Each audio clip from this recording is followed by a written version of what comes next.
Os presento San Junipero, una investigación, una cooperativa residencial para biojóvenes.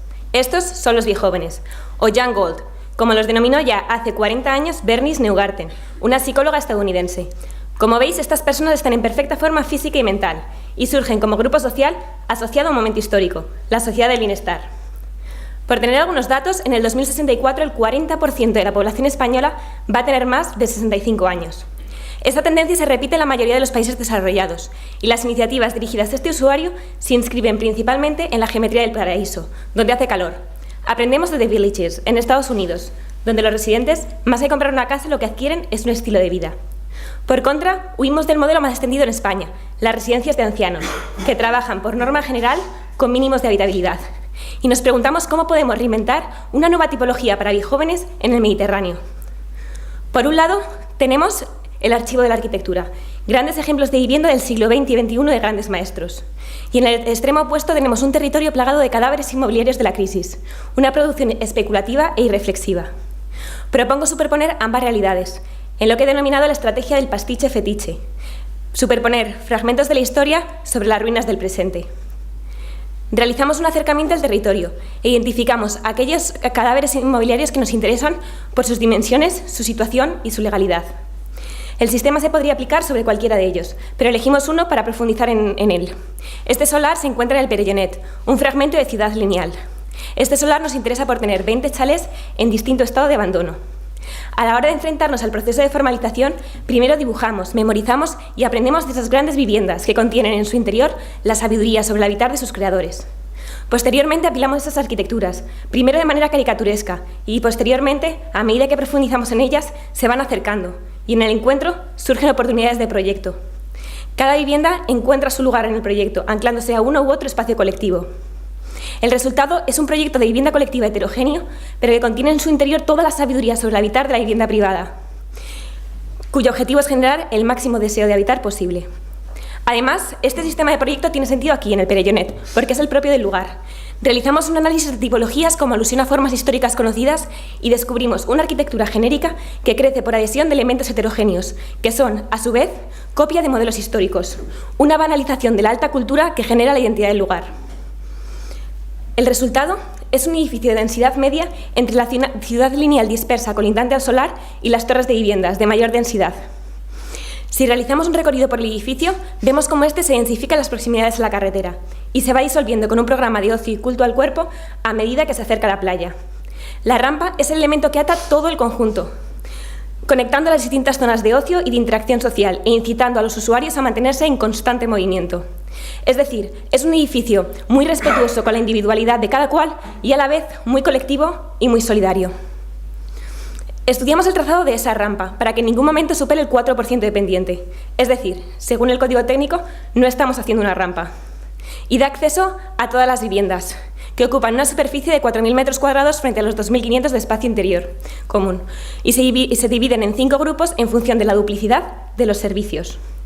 Estos grupos serían, en primer lugar, la casa familiar, con habitaciones para invitados, la casa compartida, para un colectivo sin jerarquías, la cabaña esencial, que tiene todos los servicios, la habitación en el jardín, que utiliza todos los servicios comunes, y la utopía de la movilidad, que fomenta el intercambio.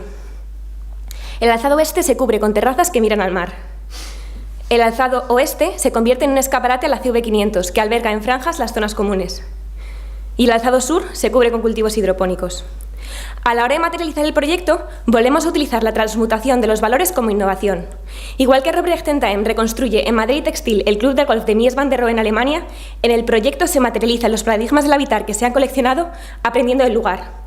Esta incorporación se va depurando, siguiendo criterios de ligereza, economía de medios y posibilidad de transmutación en el tiempo, hasta generar un catálogo de materiales muy sencillo que da coherencia visual a todo el proyecto. Y nos concedemos la licencia de introducir a través del color azul los referentes revalorizados del entorno. Azul, porque antes de que Yves Klein lo patentara en 1960, este color era más caro que el oro. Es lujo barato en el proyecto. A la hora de enfrentarnos a las instalaciones, somos conscientes de que un edificio de estas características solo sería rentable si tras una inversión inicial el edificio fuera lo más autosuficiente posible. Por eso se estudian las instalaciones desde el reaprovechamiento de los recursos. Por otra parte, es un edificio complejo, por lo que tratamos de identificar cuál es el soporte, lo que permanecería en el tiempo. Y lo dividimos en 3 partes que trabajan de manera prácticamente autónoma y que podremos desarrollar más extensamente, más en profundidad. En primer lugar, voy a hablar de la zona que continúa los forjados de la preexistencia. En esta zona se juega con los conceptos de interior y exterior y la pérdida de simbología de las ruinas. Se utiliza un sistema de forjados aligerados Babel-direccionales que lo que nos permiten es apoyarnos en los pilares preexistentes que no forman una retícula alineada y además nos permite hacer amplios voladizos y formas diversas. En segundo lugar, en la zona sur, continuamos los chalés preexistentes y disponemos una estructura metálica muy ligera que se apoya en los puntos en donde estaban previstos los pilares de los chalés. Esta estructura soportará toldos y cultivos hidropónicos, generando zonas estanciales en sombra. Por último, en la zona que da a la carretera, unos grandes muros se insertan entre los sótanos preexistentes para crecer en altura y soportan un forjado de gran capacidad portante, que colonizamos con estructuras de madera de formas diversas. Este forjado se sobredimensiona, considerando la posibilidad de que estas estructuras de madera puedan cambiar en un futuro en función de los deseos de los usuarios.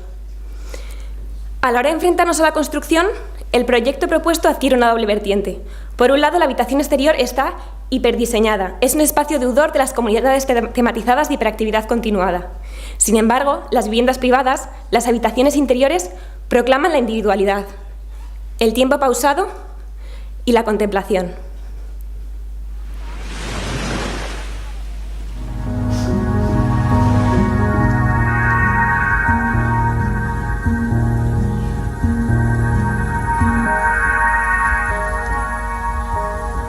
Una gran máquina de habitar, que concatena escenarios disfrutistas dispares para la coreografía de la cotidianidad.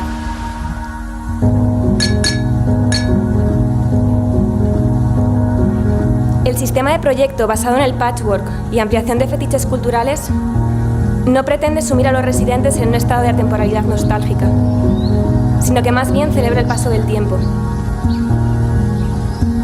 y la sabiduría que supone vivir dentro de la cultura.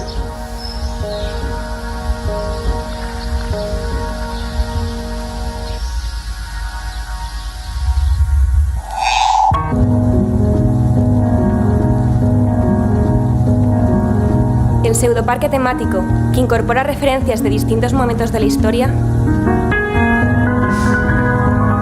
no es solo una forma de representación posmoderna, sino que es también una arquitectura performativa en su doble objetivo de generar un entorno idealizado y que potencialmente opera como una ayuda psicotemporal que reta el continuo uso de la memoria individual y colectiva. Muchas gracias.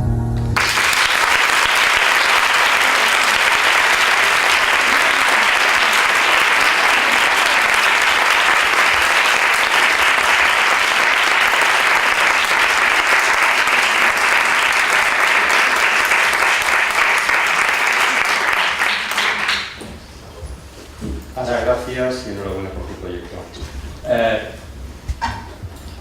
No sé si tengo demasiado que decir, porque parece que ya lo están diciendo ellos todo. Y yo quizás esté bastante de acuerdo en lo que ellos dicen. Pero no me gustaría hablar estrictamente de tu proyecto, sino también de ti. Y ya has hablado, ¿verdad?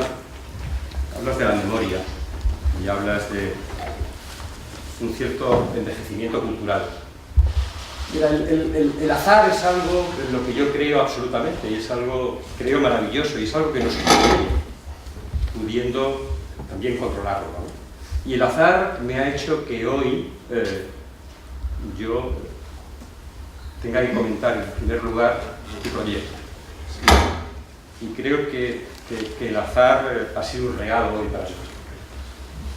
Y también fue un azar que hace, no sé, 15, 18 años yo estuviese en una situación similar, siendo miembro de un tribunal y también juzgando un proyecto excepcional. La primera matrícula de honor que se dio en esta escuela en muchísimos años. Y en este periodo de estos años, 18, 15, no lo recuerdo muy bien, se ha generado una cadena de alumnos magníficos a los que creo, a esa cadena que tú clarísimamente perteneces. Si me lo permites, y por si hubiera dudas o alguien no te conoce bien, me gustaría leer solo una cosa, porque me parece que está bien alegrarnos y que este momento también sea un momento festivo. Proyectos 1, 10, matrícula de honor. Proyectos 2, 10, matrícula de honor. Proyectos 3, lo siento, solo 9,5. Proyectos 4, 10, matrícula de honor. Proyectos 5, 10, matrícula de honor. Proyectos 6, 10, matrícula de honor. Proyectos 7, 10, matrícula de honor. Proyectos 8, 10, matrícula de honor. TFG, 10, matrícula de honor. Joder, ¿qué podemos decir? Más que decir, enhorabuena. ¡Qué bien! Pero tampoco quiero acabar ahí, ¿no?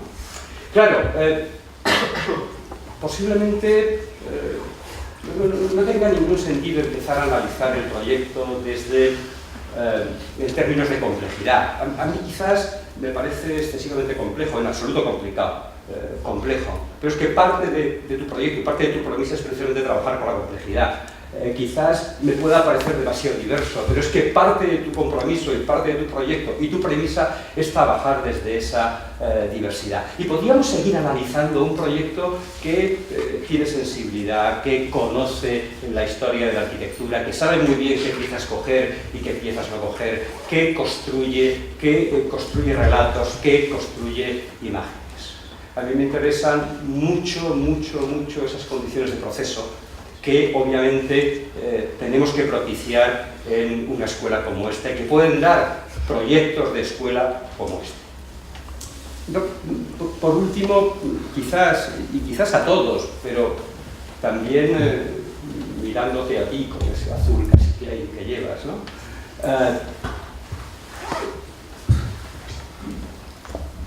No te quiebres. Sé honesta y seáis honestos. Resistid. Y sobre todo, ser radicales. Podéis conseguir de verdad lo que queráis, que nadie os engañe. Muchísimas gracias y de verdad, enhorabuena.